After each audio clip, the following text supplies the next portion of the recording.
오늘 주제는 생수의 강입니다. 이제 우리가 말씀 나누기 전에 먼저 인사부터 합시다. 예수님의 이름으로 사랑하고 축복합니다. 오늘 말씀을 통해서 무거운 짐, 마음의 시험들이 꼭 해갈받는 역사가 있기를 먼저 주님의 이름으로 축복을 드립니다. 생수의 강이 내 심령에 흘러 넘칠 때 가능한 줄 믿습니다. 이 본문의 전체 흐름을 이해하기 전에 먼저 32절부터 36절까지를 봐야 됩니다. 32절 보면서 36절까지 한번 교도가 해볼까요? 예수에 대해 무리가 수군거리는 것이 바리새인들에게 들리니라. 대장들과 바리새인들이 그를 잡으려고 아랫사람들을 보내니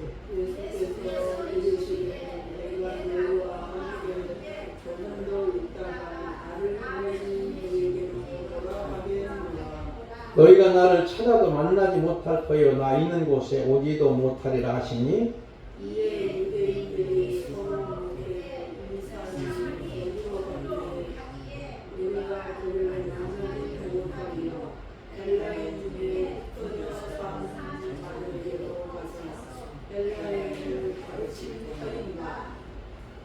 삼십육 다 같이 시작. 나를 찾아도 만나지 못할 터여 나 있는 곳에 오지도 못하리라. 예수님을 그만 읽어도 됩니다. 이 말을 거기까지 읽으시고 그 당시에 예수님 당시에 대장과 바리새인들이 예수님을 잡으려고 아랫사람을 보내는 거예요. 신성모독이라 안식일을 범했다 하면서 예수님을 잡으라, 꼭 잡아오라 하는데 잡지 못하고 잡힌 바 된 인들이 하반절 앞으로 쭉 나오는데 나오게 됩니다. 그런데도 우리는 여기서 예수님이 이렇게 말씀하시죠. 내가 너희와 함께 조금 있다가, 지금 상황이죠. 조금 있다가 나를 보내신 얘기로 돌아가겠느라. 나를 보내신 이는 하나님이시죠. 하나님께로 돌아가겠다.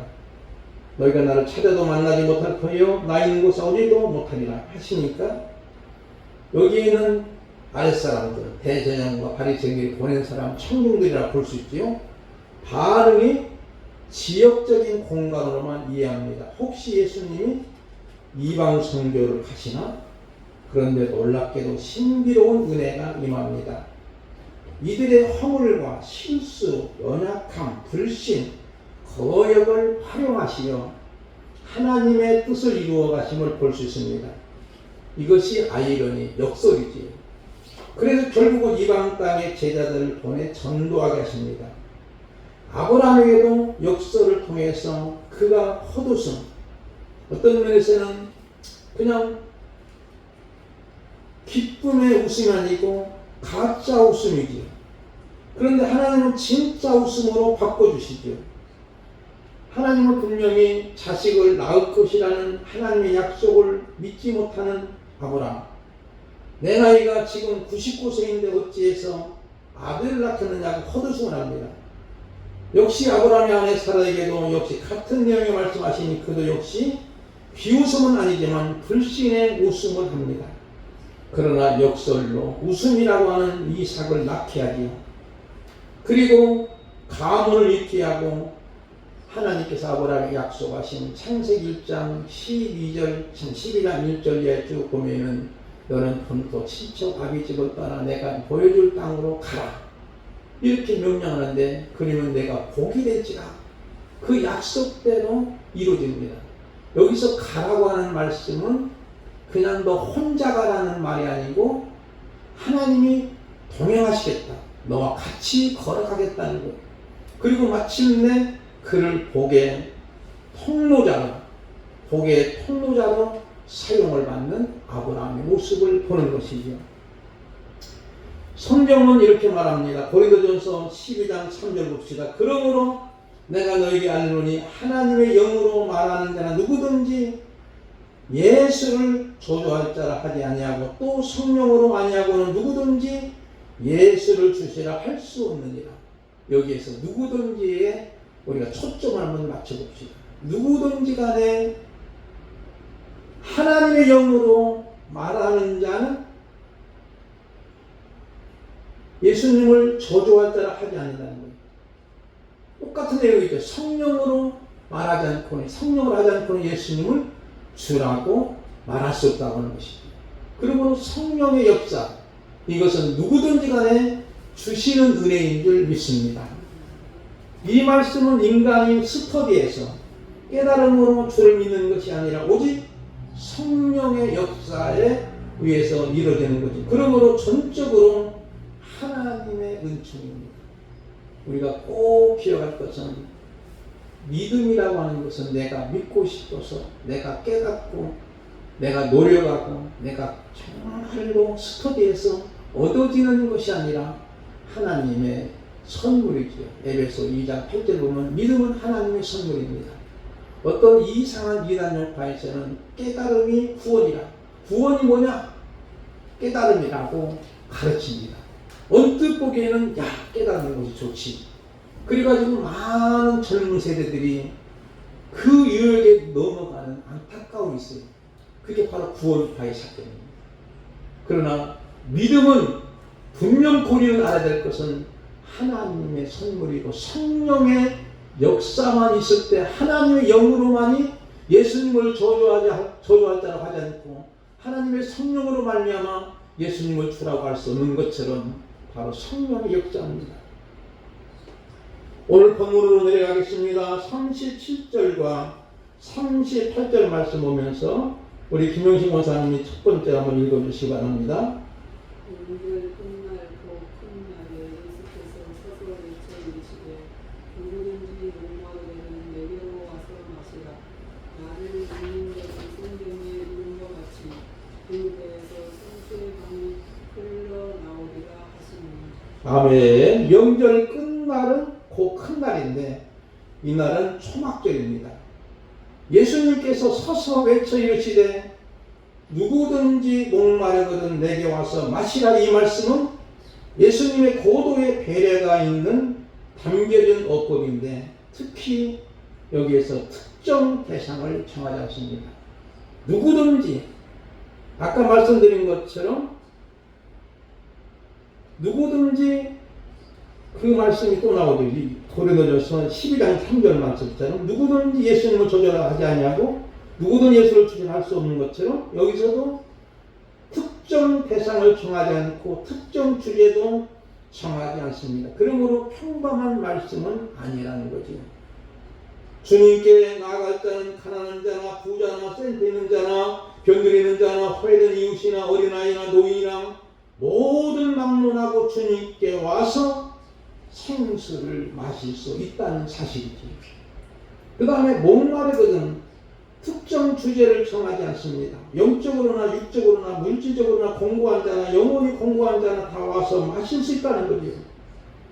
그러면서 나를 믿는 자는 그 배에서, 배에는 심령을 의미합니다. 심령에서 생수의 강이 흘러 나오리라 하십니다. 차고 넘칠 때에 흘러나오죠. 차고 넘칠 때 흘러나오는 거예요. 그러므로 통해서 우리 믿음의 성도들은 생수의 강이 흘러넘치는 가난과 저주가 끝이 나고 영육간의 공고함이 해갈되며 가짜 기쁨이 진짜의 기쁨으로 변할 줄 믿습니다. 쓴맛이 단맛으로, 고통이 형통으로, 저주가 축복으로, 불행이 행복으로 달라지게 되는 줄 믿으시기 바랍니다. 우리 인생이 지나치도록 탐욕에 빠지는 쓴맛을 경험합니다. 그러나 그 쓴맛이 생수의 강이 차고 넘쳐서 흘러넘치게 되는, 나뿐만 아니라 흘러넘쳐서 그 생수를 같이 마시는 사람들이 소생하는 역사가 같이 일어나는 거예요. 39절 말씀을 보겠습니다. 39절 말씀 보면은 이런 말씀이 나오죠. 생수의 강이 바로 성령을 가리켜 말씀하신 것이라 했는데 우리 차윤성 권사님 한번 한 절만 읽어주시기 바랍니다. 이는 그를 믿는 자들이 받을 성령의 말씀하신 것이라. 예수께서 아직 영광을 받지 아니하셨으므로 성령이 아직 그들에게 계시지 아니하시더라. 아멘. 감사합니다. 여기 보니까 분명한 것은 생수의 강을 답이 나오잖아요. 그 생수의 강이 답이 뭐죠? 성령님을 말씀합니다. 그러므로 우리가 성령이 충만하면 흘러 넘치게 되는 줄 믿습니다. 그러면서 가로의 문자가 있어요. 가로라는 뭘까요? 제가 볼 거예요. 예수께서 아직 영광을 받지 않으셨으므로 무슨 뜻일까요? 예수님은 아직 영광을 못 받았다는 거예요. 이것은 예수님의 십자가 지심을 의미하고 십자가 후의 부활과 승천 후에 승천하실 때 예수님이 약속하십니다. 성령을 보내주겠다고. 그 약속을 믿고 마가의 다락방에서 120명이 전혀 기도의 실수 때에 성령의 강립 사건이 사도행전 2장에서 일어나지요. 그리고 나서 초대교회가 세워지게 되고 생수의 강이 흘러 넘쳐서 결과적으로 너희는 성령을 받으면 권능을 얻고 예루살렘과 유다와 사마리아와 땅끝까지 이르러 내 증인이 되는 역사들이 일어나 지금까지 우리가 이 세계 만방의 기독교인들이 일어나게 되는 줄 믿습니다. 처음에는 마가의 다락방이 시작한 거예요. 이게 바로 생수의 강이 흘러 넘쳐서 있었던 사건입니다. 전적으로 하나님의 주권이지요. 성령이 흘러 넘치는 것은 주님의 은혜입니다. 요한복음 20장에 보면은 이런 말씀이 나오죠. 쭉 보면은 부활하신 예수님이 유대인들을 두려워해서 문을 닫고 숨어있는 제자들에게 먼저는 너에게 평강이 있을지어다. 문을 꼭꼭 잠갔으니까 어떻게 들어갔을까? 예수님은 그 당시 부활하신 몸으로 시공간을 초월하는 거예요. 그리고 나서 들어가니까 그들이 벌벌 떨고 있는 건데 평강이 있을지어다. 그리고 나서 숨을 내쉬면서 이르시되 성령을 받으라 하시는 보통 말이 아닙니다. 성령을 받으라. 우리가 보통 부흥사들이 성령을 받으라, 불 받으라 이런 얘기를 가끔 하는데 그런 뜻이 아니에요. 이것은 뭐냐면 하나님의 창조 사역을 의미하는데 하나님께서 창조 시에 생기를 불어넣으시니 생명이 된 지라고 그랬지요. 사람을 만들 때 진흙을 이겨서 실로암 연못가에 가서 십자가는 날 때부터 맹인된 사건이 일어나요. 그런데 진흙을 이겨서 침을 뱉고 눈에 바르고 실로암 연못가에서 시치라 할 때 씻고 나니까 완전히 밝은 눈이 된 거예요. 그것도 역시 창조의 사역 것처럼 예수님이 여기서 성령을 받으라는 것은 하나님이 천지 만물을 창조하시고 사람을 만드실 때 시인이 고식에 좋았다 했을 때 흙으로 만드시고 생기를 불어넣으시니 살아있는 영, 생명이 된지라고 말씀하는 것은 창조의 사역이고 예수님이 부활하시고 승천하시기 전에 그들에게 제자들에게 평강할지어다 하시고 난 다음에 성령을 받으라. 그때 숨을 내셨다고 하는 것은 생기를 불어넣으시는 거예요. 생기를 불어넣으시는 거예요. 그러므로 예수님이 숨을 내쉬며 성령을 받으라 하시는 것은 재창조를 의미합니다. 아담의 타락 후에 살아난 세상을 심판하시고 이제는 예수님을 통해 새 창조를 이루사 영원한 하나님의 나라를 건설합니다. 우리가 예수님을 구주로 고백하는 순간 성령님이 내주하시지만 충만한 별문제죠. 충만하면 흘러넘치죠. 인간은 영적으로 무지해서 하나님을 찾기에 불가능하죠. 그렇지만 성령님이 오시면 가능한 거예요. 성령님이 오시면 가능합니다. 성령님이 오시면 감동과 갈등이 동시에 일어나는 모습을 보게 되는데 그 말씀이 40절부터 좀 길지만은 40절부터 46절까지 한번 우리 김진희 목사님 읽어주시기 바랍니다. 이 말씀을 들은 우리 중에서 어떤 사람은 이 사람은 참으로 그 선지자라 하며 어떤 사람은 그리스도라 하며 어떤 이들은 그리스도가 어찌 갈릴리에서 나오겠느냐. 성경에 이르기를 그리스도는 다윗의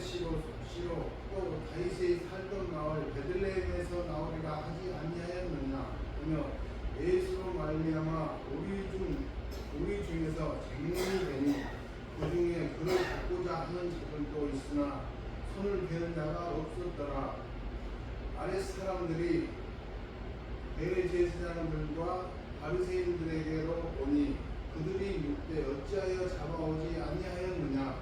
아랫 사람들이 대답하여 그 사람이 말하는 것을 그처럼 말한 사람은 이때까지 없었나이다 하니. 아멘. 감사합니다. 긴 말씀 같이 읽어주시는데 내용적으로 보면은 제가 간단하게 설명하는데 감동과 갈등 이런 사건인데 어떤 사람은 예수님을 참으로 그 선지자라, 그 붙인 것은 특별한 선지자라는 것을 보낸 말씀입니다. 그냥 선지자라는 것이 그 선지자라. 이건 뭔가 특별한 선지자. 하나님이 특별한 사명을 받아 이 땅에 보냄을 받은 자라고 하는 그런 모습이죠. 그런데 41절 말씀 보니까 어떤 사람은 그리스도라 하명하고 그래요. 이제 메시아라는 거죠. 메시아라는 거죠. 어떤 이들은 그리스도가 어찌 갈릴리에서 나오겠나 지역주의 어떤 촌구석에서 무슨 그리스도가 나겠느냐는 거죠. 그러면서 성경 정보를 또 정확하게 됩니다. 사실이 성경에 이르기를 그리스도는 다윗의 씨로 또 다윗이 살던 마을 베들레헴에서 나오리라 하지 않았느냐. 물론 구약 성경은 너무나 이들은 잘 알아요. 바리새인들이기 때문에.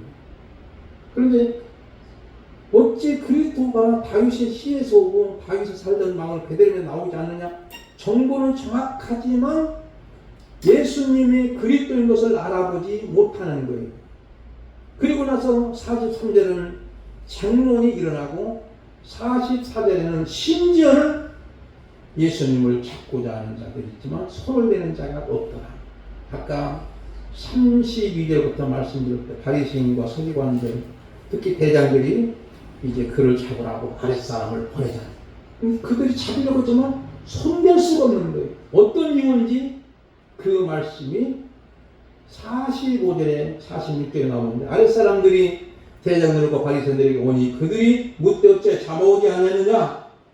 아랫사람이 대답하되 그 사람이 말하는 것처럼 말한 사람은 이때까지 없었나이다. 예수님이 하신 말씀에 그만 잡힌 바가 된 거, 잡으려고 했지만 오히려 잡힌 바가 된 그런 모습의 모양새가 된 것이죠. 다시 보면서 그들이 대장과 바리새인들이 아랫사람을 침체하지만 예수님을 잡아하지 않는 할 때 사람이 말하는 것처럼 말하는 사람은 이때까지 없었나이다. 예수님이 하신 말씀은 인간의 말이 아니라 하나님의 말씀, 하나님의 음성이에요.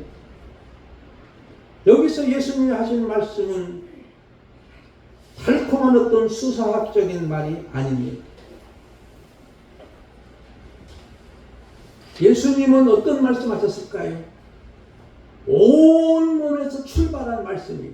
쉽게 말하면 지적인 거, 정적인 거, 의지적인, 지적인 거 다 포함된 머리와 가슴과 발에서 출발한 말씀이기에 힘이 있어 사람들의 가슴을 울리는 말씀이 된 거예요. 그래서 적대시하는 이들까지도 감히 예수님을 잡을 수가 없는 거예요. 우리가 조심할 것은 말의 기교나 유머로 사람들을 감동시키려고 하면 잠시는 재미있지만 삶의 변혁이 일어나지를 않습니다.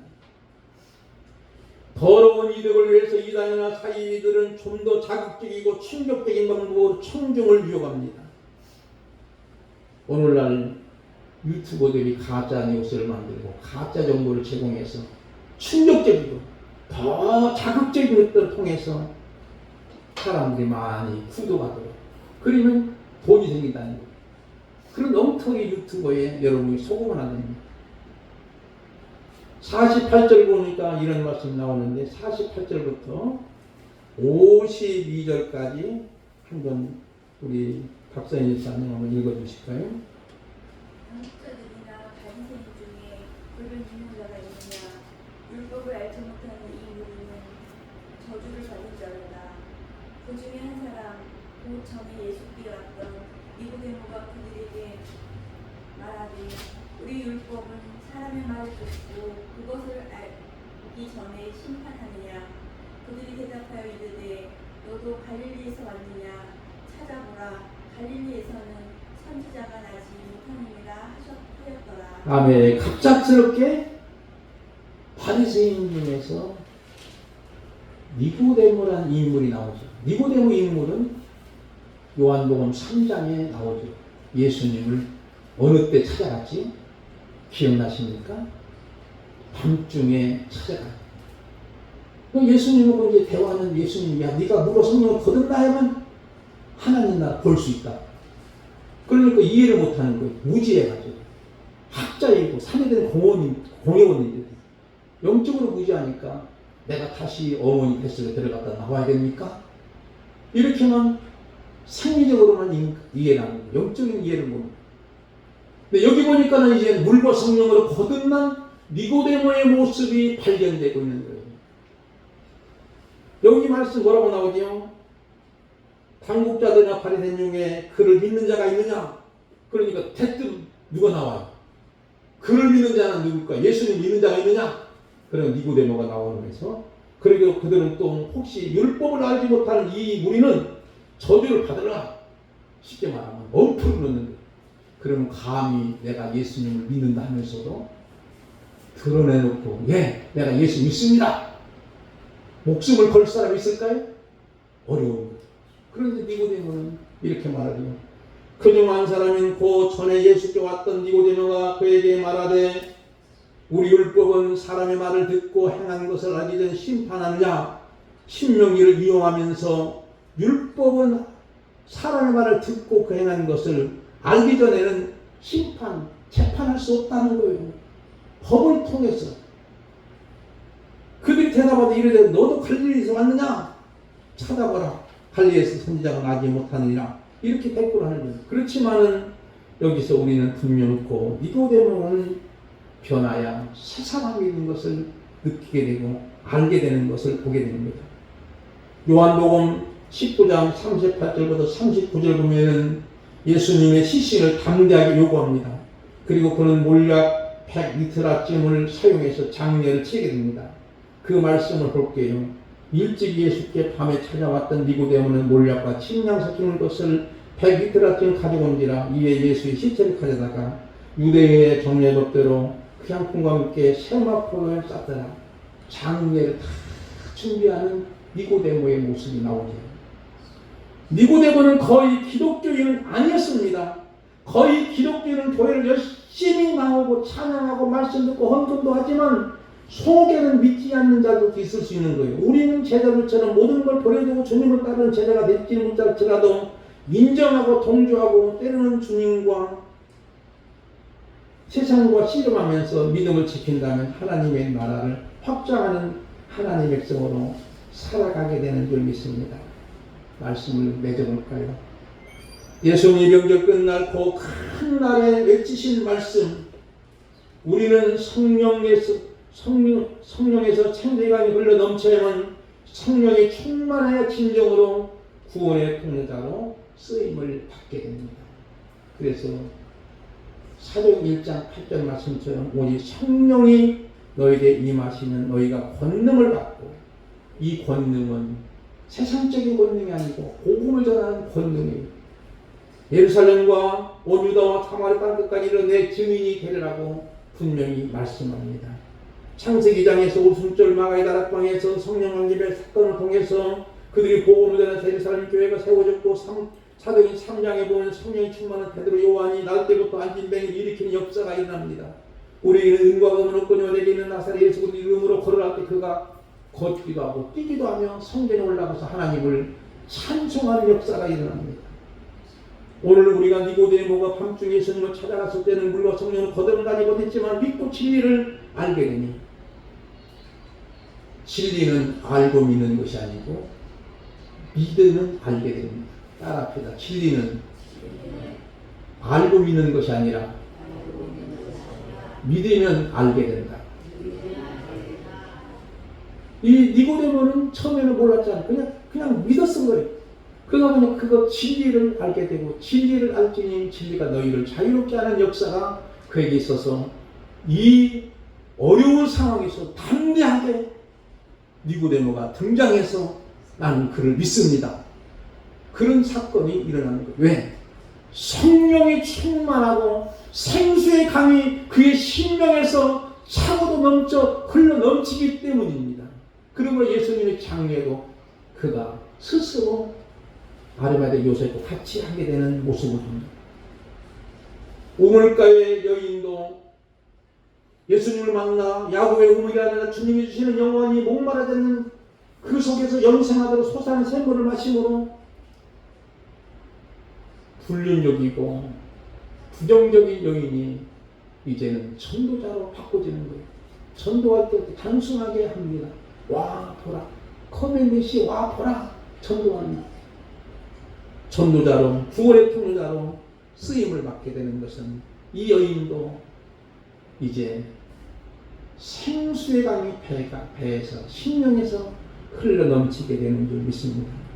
에스겔서 47장 9절 이하에 있는 말씀들을 제가 요약해서 설명을 드립니다. 이 강물이, 이 생수의 강이 흐르는 곳마다 번성하고 생물이 살아나는 거예요. 사는 역사가 일어나는 거예요. 그 다음에 그물 치는 곳이 될 것이라는 것은 고기들이 막 번성하니까, 힘이 많으니까, 그 다음에 광 자욱가는 각종 먹을 과실나무가 자라서 그 입이 시들지 아니하며 열매가 끊이지 않으면 달마다 새 열매를 맺으니 그 물이 성소를 통하여 나오리라. 바로 성소는 하나님을 통해서 나온다는 거예요. 예수님을 통해서 나옵니다. 그 열매는 먹을 만하고 그 잎사귀는 약재료가 되리라고 말씀하는 거예요. 사랑하는 성도 여러분, 다시 반복해서 말씀을 드립니다. 생수의 강이 배에서 심령에서 흘러넘침을 통해서 우리의 가난과 저주에서 꼭 해방되시기 바라고, 영육간의 공고함이 해결되기 바라고, 가짜 기쁨이 참된 기쁨으로 바꿔지기 바라고, 불행이 행복으로, 저주 인생이 축복으로, 고통이 형통으로, 인생의 쓴맛이 단맛으로 바꿔지기를 주님의 이름으로 축복을 드립니다. 우리 찬양 드리고 기도하는 시간 갖겠습니다. 526장